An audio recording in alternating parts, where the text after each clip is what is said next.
বিসমিল্লাহির রহমানির রহিম। আহমাদুহু ওয়া নুসাল্লি আলা রাসূলিহিল কারীম, আম্মা বাদ।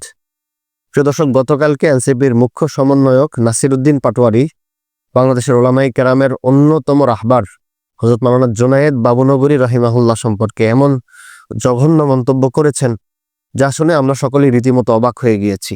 এই বয়সী একটি ছেলে বাংলাদেশের ইসলামী উম্মার উজ্জ্বল এক নক্ষত্রকে নিয়ে এমন নির্জলা মিথ্যাচার করবে, এটা আমাদের হৃদয়ে চরমভাবে আঘাত করেছে। যাই হোক, গতকালকে দেখলাম নাসিরউদ্দিন পাটোয়ারীর বিরুদ্ধে এই সমাবেশ হওয়া, মিছিল হওয়া, সেখানে সে নিজেই উপস্থিত। এই বিষয়গুলো হাস্যরসে পরিণত হয়েছে।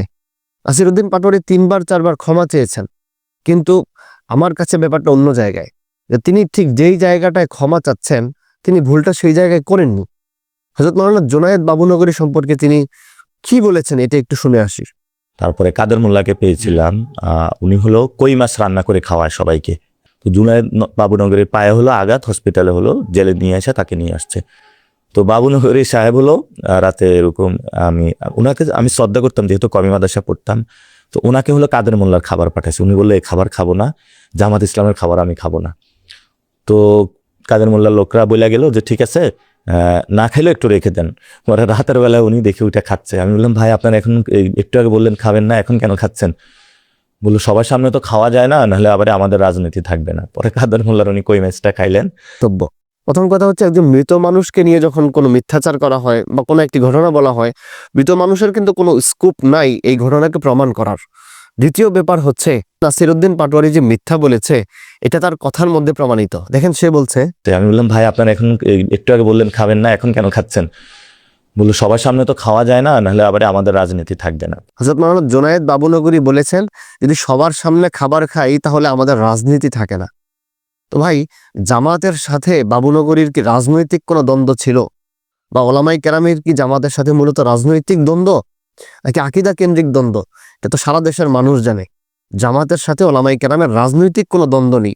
ওলামায়ে কেরামের জামাতের সাথে দ্বন্দ্ব আছে, এটা হচ্ছে আকীদা কেন্দ্রিক দ্বন্দ্ব। জামাত এই কথাকে বারবার পাশ কাটিয়ে চলে যায় যে ওলামায়ে কেরামের সাথে তাদের রাজনৈতিক দ্বন্দ্ব। না, মূলত রাজনৈতিক দ্বন্দ্ব নয়। যদি রাজনৈতিক দ্বন্দ্ব হতো তাহলে মামুনুল হক সাহেবের সাথে জামাতের জোট হতো না। জামাতের সাথে ওলামায়ে কেরামের আকীদা কেন্দ্রিক দ্বন্দ্ব। হযরত মাওলানা বাবুনগরী কোনোদিনই এই কথা বলবেন না যে জামাতের খাবার খেলে আমাদের রাজনীতি থাকে না। এই কথার মাধ্যমে প্রমাণিত হয় নাসিরউদ্দিন পাটোয়ারী ঠিক কোন জায়গাটায় ভুল করছেন। এটাই আল্লাহ তাআলার একটা বড় রহমত। যখন কোনো মানুষ ভুল করে তখন সে নিজেই তার অজান্তে এমন একটা গোমর রেখে যায় যে গোমরের মাধ্যমেই সে ধরা খেয়ে যায়।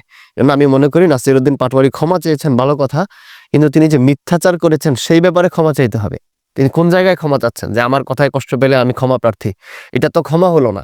আপনি যেই জায়গাটায় ভুল করেছেন, মাওলানা জুনায়েদ বাবুনগরী এই ধরনের কোনো কাজ করেছেন বা এমন কথা বলেছেন, তিনি এত হালকা মানুষ নন, এটা আপনাকে প্রমাণ করতে হবে। জন্য আমি মনে করি আপনি ক্ষমা চেয়েছেন, ভালো কথা, কিন্তু যেই জায়গায় ভুল করেছেন সেই জায়গার ক্ষমা চাইতে হবে।